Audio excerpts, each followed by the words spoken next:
Right, so today we're joined by Ian Lambert, entrepreneur in construction with over 17 years of experience across multiple successful businesses. I think the latest was it about 2.5 years ago, your acquisition of Q Interiors. Yeah, we bought Q Interiors, about 2.5 years ago now. Right, great. So thanks for coming on, Ian. Really appreciate it. Because I know, you're ridiculously busy, and I always sort of I look at how much you've got going on and wonder how you manage to fit everything in. So I'm quite looking forward to finding out. So yeah, tell us a bit about you. Yeah, so it wasn't always like that. It was so back in 2018, late 2018, early 2019, I was really struggling with life in general. So business was struggling, health was struggling, family was struggling. The whole thing was sort of falling down around us. And then sort of from 2019 onwards, after I'd sort of found a coach to help us with sort of personal development stuff, that's when I started sort of realising my potential, I suppose, set myself some goals and things started happening for us. So business started getting better. Everything just started to improve from then, really. And then since then, we've sort of, we've built a few businesses. We've bought, like I say, we bought Q Interiors a couple of years ago, which is like an interior design company. Not my area of expertise at all, but we bought the staff. We took the staff on as well, and the premises, and we do construction work. So we've got a team now of people who work in the construction, and we do property as well. So we've got a property portfolio. About to start some other exciting projects which you're aware of as well. So things have really sort of gone. But we've obviously had a lot of challenge on the way, but things have changed dramatically since early 2000. It's quite a dramatic for you to say that, right at that point in time there was a sudden change. Was that like literally your mindset or a sort of life change? What do you think kicked that off? So I mean, there's a few things which I think are sort of, or were like key for me in achieving what I've achieved since 2019. One of them is like one of the first things I learned about was goal setting. Right. Yeah. So I think goal setting is like huge. I'm always amazed at how many people they're not actually working towards any goals in particular. They're just sort of drifting through life, being pushed and pulled from one area to another, doing one thing. Then so goal setting is massive. And then you've got things like environment. So the environments that you spend your time in, who you spend your time with, what you spend your time doing. And then another area is accountability. So if I talk about goal setting first, one of the first things I wanted to work on back in when I was I was about 5 stone overweight back then. I was boozing like every single day and quite a lot as well. And I used to do a lot of boozing in secret as well, so my wife didn't even know about it at the time. Right. I'd tell her that I was out working late, but really I was sitting in the pub having sort of 5 pints before I went home. Right. It was that sort of thing, like on a daily basis. That's how bad it was for me. That's something in construction that does seem to be quite prevalent, doesn't it? Yeah, well, I'll talk about it, but it's a lot of that is to do with the environment. So, if you're stuck in an environment on site with lads who are doing that, like it's only a matter of time before you're going to get sucked into to doing the same thing, really. But yeah, I learned about goal setting. One of the first things I wanted to do was like get a handle on my fitness and my health, because I think health and fitness has like a massive benefit to the rest of your life. If you feel good in yourself, if you feel fitter and healthier, and you're at a decent weight, I think it just helps you. I think it helps all the rest of your life. Your business, your family life, and everything. So I wanted to get a handle on my fitness. So my coach at the time said you need to set yourself a fitness challenge, which is really gonna like stretch you, push your boundaries a bit. And I've sort of taken that, I took that on board, and I've done that ever since with goals, because in my opinion, like, if you're going to set yourself goals that you know for a fact you're going to achieve, it's not going to push you. It's not going to create that growth that you want. So my first goal was a charity boxing match. Right. So never boxed before, bit terrified of it, to be honest. Like, so I set myself a charity. I signed up for a charity boxing event basically, and I gave myself 3 months. So that was in the January, and I think the event was in the March. So that was my first like fitness goal, and I did it. So when I got to the March, the fight night came. Probably still the scariest thing I've ever done in my life. And I went out and I actually won. I got my nose broke, but I won the fight. And that was like the first proper sort of fitness goal. Even in my like mid-30s, I'd never really thought of things like that. I'd never really set like a goal, a specific goal that was like out of my comfort zone, and then gone on and achieved it. So that was back in 2019. I decided I wanted to do triathlon. So because I thought like getting my nose broke was I got a lot of confidence out of like doing that goal, like completing that goal of the boxing match. Yeah, But but maybe he's not. But maybe he's think of something that you can do. I, It's not going to break your nose. yeah, so back in 2018, so I learned about goal setting. So I thought, right, I need to set myself something else here. So I mean, I still had the business at the time and everything like that. But I thought I want to do an Ironman. So I want to do an Right. Yeah. Ironman. At the time, that was like completely unachievable. I couldn't have done it. It seemed unachievable at the time. Yeah. I remember my first time stood on the start line of an Ironman after just thinking the numbers suddenly go through your head and you think, what on earth am I doing here? It's like, Well, at the time, so at the time when I thought of that goal, I couldn't even swim one length of the pool front crawl, right. Yeah. and I didn't even own a bike, and I hadn't had me run. I'd done a little bit of running for the boxing, but I couldn't run to the top of my street really. So that was like doing an Ironman was completely unachievable. So I'd set myself like an unachievable goal really. Yeah. And But just what you were saying, just for people who don't know like what an Ironman is, it's sort of like a 2.5 mile swim, 112 mile cycle, and then a marathon. yeah, And that's back to back, start line to finish line. Not like often when you say about talk about Ironman, someone says how many days is that over? And it's like no, that's you start and finish. So just well, for those who didn't know what that is, that's what an Ironman is. that was my first question when somebody explained it to me. I actually said, so how many days do you get to do that? Yeah. And he said, no, you get like 17 hours. And I couldn't get my head around it. So the goal was like unachievable, and I still set myself goals which I feel like are unachievable. But the thing that I've learned is you've got to make the process achievable. Yeah, the So small steps. set yourself a goal and just break it down into small steps. So what I did was I signed up for a standard distance triathlon, which, as you know, I think is a 1.2 mile swim. I can't remember the exact distances, but It's like then you do a 25 mile bike and a 10K run. something like that. Yeah. It still seemed Yeah, hard at yeah, the yeah. time. Well, I'll do that, and then I'll do like a half distance Ironman, and then I'll be able to go for me full Ironman. So I did that, and then All right. so what I did was I did the Ironman event solo on my own. I went and swam in the sea for the 2.4 miles. Then I went out on my bike just around the northeast, and then I did the marathon. I did it all on my own. So that was back That's in. hard. That's hard. That because like in an event, you've got all the aid stations for nutrition and things like that. Because nutrition's a big part of it. So it's doing it on your own is a lot harder. You haven't. I mean, you haven't got the scale of the event itself with all the atmosphere and spectators to keep you going, but also the like you say those nutrition aid stations. If Yeah, you're doing it on your own, it's quite a difficult challenge. That well, I had my dad helping us.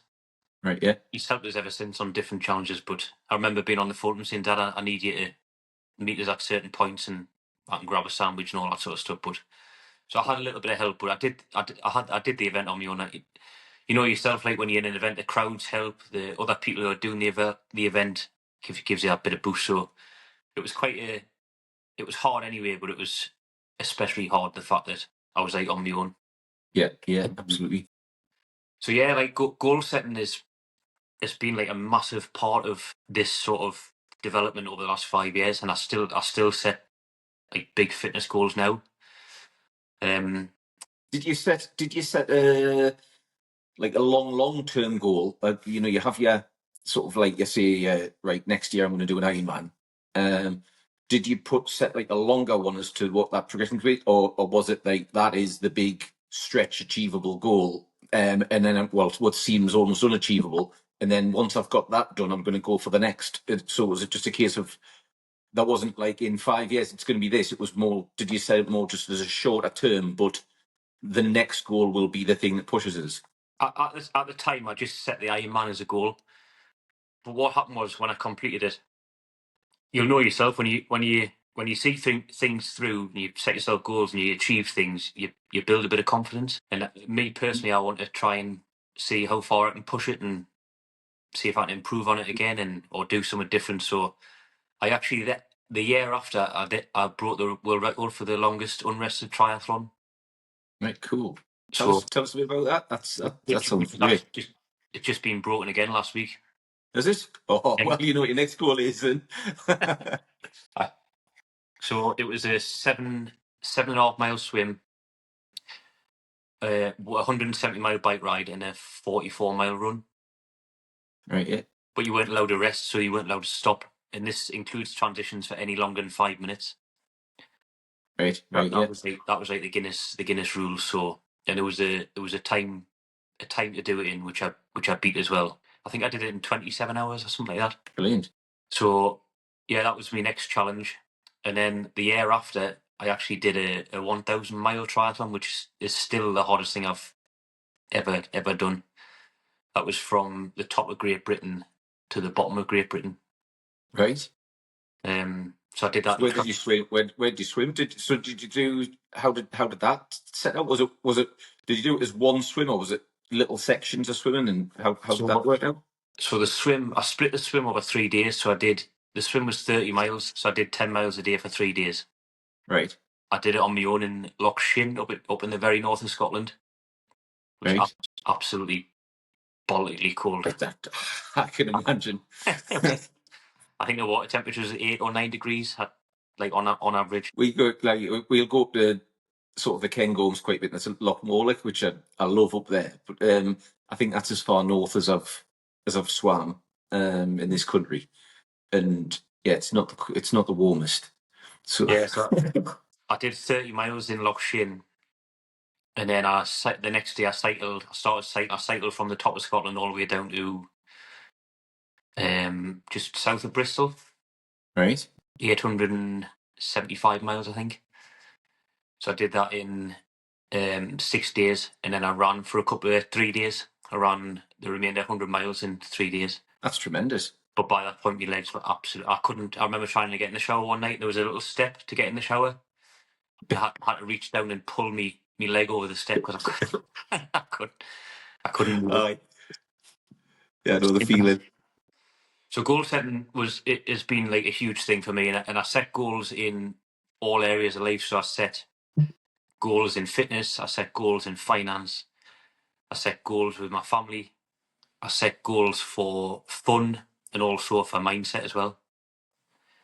So yeah, I think goal setting is massive. And then it's basically once you set your goals, the next big thing is setting up your environments, because your environment, like the people who you spend time with and the places that you go, they inevitably they're going to dictate like your behaviors as well. You're going to copy other people's behaviors. So if you spend a lot of time with people who are training for like Ironmans and stuff, the chances are you're going to get into sort of health and fitness in some sort of way. You know, if you want to become a property developer, you need to get yourself around people who are like actually doing property, who are successful in property, all that sort of stuff. So you've got to sort of change your environment, and that's one of the big things I did when I started setting goals.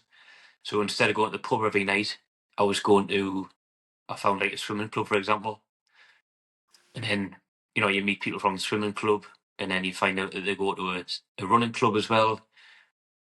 and slowly you sort of change your environment, you change your peer group. It doesn't mean you have to ditch your old mates. You just might spend a bit less time with them, that's all. Yeah, yeah. So environment is massive as well for me. That was the sort of three things which I mentioned before. You know, that's the environment's huge. When if you set yourself a goal, but then you sort of put yourself in the wrong environment and spend time with the wrong people, it's just you're always going to be clashing. You're going to be like working against yourself. I remember when I was racing quite a lot and training a lot. I used to have there was my very very very close friends from growing up. Some of them I did trace and race with. They were doing that, but the other group that were more going out for a drink and having a curry. Aye, I basically used to have a window at the end of the season yeah, till so I'd have this little end of the season coming towards Christmas. I'd have that, and then it would be like, right, that's that. I've had my time there. I'm now need to start buckle down and getting switching back in athlete mode. So you had you had a rest from it as well, and then but yeah. funny enough, saying about that environment, those guys who did that eventually ended up dropping that and then doing the sport, the Ironman as well. It was funny because then it ended up that they got into that, and It's funny to get that's that. case in point with your environment.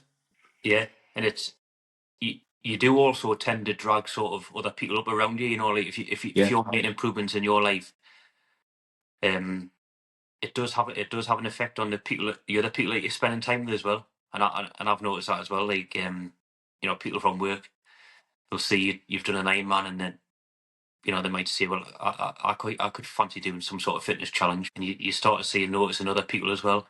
So exactly. it all has a sort of a knock-on effect, doesn't it? Yeah, But yeah, yeah. so yeah, I've me and the sort of my peer group and the environments I put myself have changed it quite dramatically since back in 2018, where my environment was like pub, home, work, and that was about it. Yeah, I didn't do any sport, didn't go to the gym, didn't participate in anything else really. So yeah, that's And really it's important. fascinating to see. It's fascinating to see that a shift in that has obviously had a big impact in the shift of around business and sort of the outcomes from that as well. Yeah, well, it's sort of just translating things over to like a different thing, isn't it? So it's Yeah, exactly the same in business. When you're in business, it's like it can be a really lonely place to be if you're running a business. yeah, So absolutely. I always make a point of like getting myself into different like masterminds or going to events, joining different groups and things like that. So you, your business environment improves as well because you meet people. You meet people through various different networking events or like programs and stuff, and you learn from them, and then they become your friends. And so it doesn't matter what area of life it is.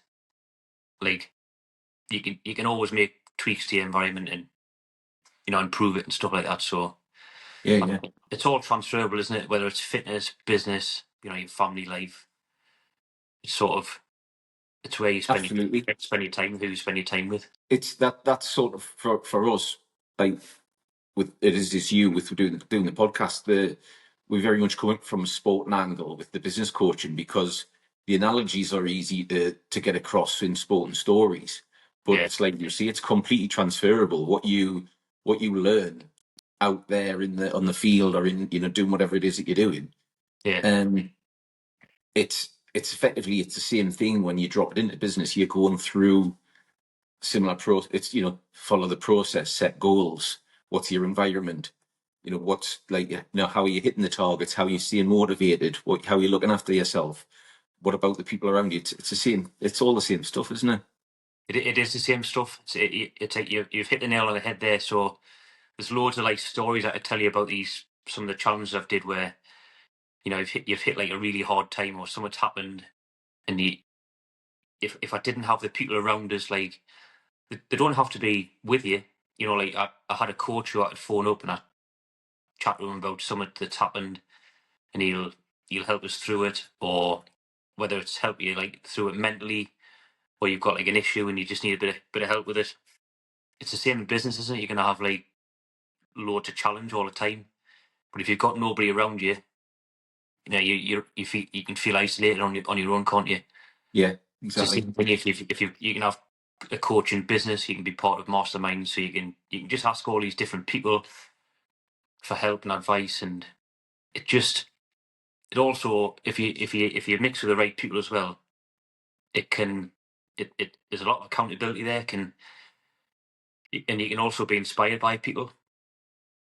And I think that's really important as well. When I started changing my environment and the people who I spent time with, I was always inspired by some of the stuff they were doing as well, Yeah, and that's really good for sort of making you. It sort of makes you want to push yourself a bit further as well, and do a bit better as well. So yeah, that's important as well. it does. It's absolutely that bit of having, and again, come back to what you said earlier about the environment and surrounds. If you've got people who are pushing to achieve more and go further, then it's that inspiration and motivation that you get from that.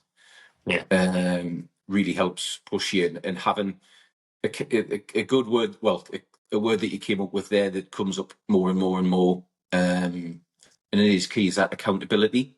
yeah, Often we all know what we need to do, yeah, and sort of I've like, as you know from our conversations, I'm getting back on the back on the bike, so to speak, of getting back into it, and I'd let myself slip from years of just having other priorities, really, yeah, and I know what it is that I need to do. I've coached a lot of people and taught a lot of people what to do to get to that level. But sometimes but unless there's somebody there holding you accountable, it's easy to let it slip, and it's easy, and so having someone else there to keep you on point and give you that little bit of inspiration, motivation to go for it it really, really helps, doesn't it? yeah. I mean, accountability for me is like it's the third piece of the puzzle, which has really sort of helped me. I learned that I actually realised when I did the boxing event, when I signed up for the charity, and then I posted all over Facebook that I was going to do this boxing thing. Without realising it, I thought, shit, I've just made myself like highly accountable there, because if I don't do it, I'm going to look like a right knob. Yeah, yeah, I might not, but in my head, I would feel that way. yeah. You just don't want to. You don't want to have gone out there, said, right, this is what I'm doing, and then suddenly, oh well, I haven't. So that was all. That was always my big thing when I thought of another sort of goal or fitness challenge, or business goal or whatever. I thought, right, when I set these things, I need to make myself accountable, and I think accountability is different for everybody. So I couldn't tell my wife's called Jill. I couldn't tell Jill that I was going to sign up for an Ironman, and I couldn't rely on her to hold us accountable, because if I turned around and said, "Oh, do you know what it is? I don't fancy it anymore," I know for a fact Jill would just be like, "Oh, it's all right. Don't worry about it."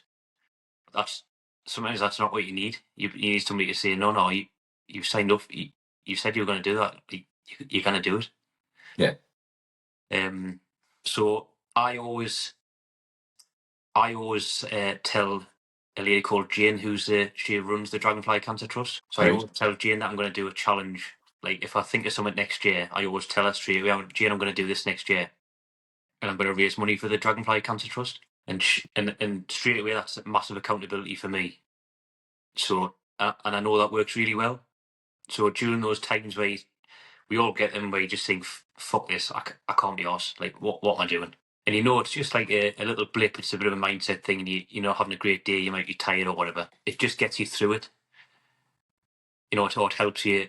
If the other thing that I do is I get my friend Ronnie to set me training plan. So Right, yeah, he does it on Training Peaks. So you'll know yourself. Like if you hit a workout, it loads onto Training Peaks, but if you miss one, obviously it doesn't. yeah, So on those days where you're thinking, I really can't be asked to go and do that 10 mile a day. Sometimes the fact that I know Ronnie and Damien, the other coach, I know that they're going to see that I haven't done the workout. Sometimes that's just enough to get us out to like do it. And it's the same in business. Like I'm part of a mastermind, and if I tell the lads in there I'm going to do something, I'm going to go for something in like a business sense, I feel the same sort of way. So accountability is, if you use it right, it's very powerful, and it can sort of create a lot of leverage to get stuff done by using accountability. Yeah, I find that I don't like letting people down. So if it's that bit of, if you've said something to someone else, it's for me, if I'm like training sessions, I'd always, if I was doing a training session where I was arranging to meet somebody, then no matter how bad I felt, I'd be there. Whereas if you're doing it yourself, it's easier to come with them. I've got a little bit of a niggle, it's best I don't, or something like that. And it's same with if you're doing in business, is that bit of, well, right, I've said I'm going to do that, so I need to do it. But it's, I suppose, my little bit, sometimes the word accountability I have a little bit of a thing with, because I think you need to feel it's not going to feel this sort of like negative, threatening thing to you. It's got to be something that's a motivational, positive drive to you, but that you still, right, I've set this goal, I want to do this, therefore I'm holding myself accountable to something I want to do, rather than telling you off because you haven't done something. It's different, isn't it? 100%, yeah. It's got to be like what you just said. It's got to sort of it's got to be like a motivational thing for you, because when you're trying to achieve sort of big goals and stuff like that, and move forward, you always get days where you can't be bothered. It doesn't mean that you don't want to achieve that goal anymore. It just might mean you're not having a great day, you're tired, or something's happened. But that's when you want your accountability to kick in. That's when you want to think to yourself, hang on a minute, I still want to achieve this. I've told such and such I'm going to do it. And it sort of, it refocuses your attention onto where you want to go. So it's really, I find accountability massive as well. And it's like I say, it's sort of the third piece of the puzzle, really, for me. So with that third piece, you've got your goal set and your accountability, and environment. And your environment, that was it. So yeah. So they're the three things that there's all sorts of other things as well, but they're the three main sort of things that I use to drive me forward.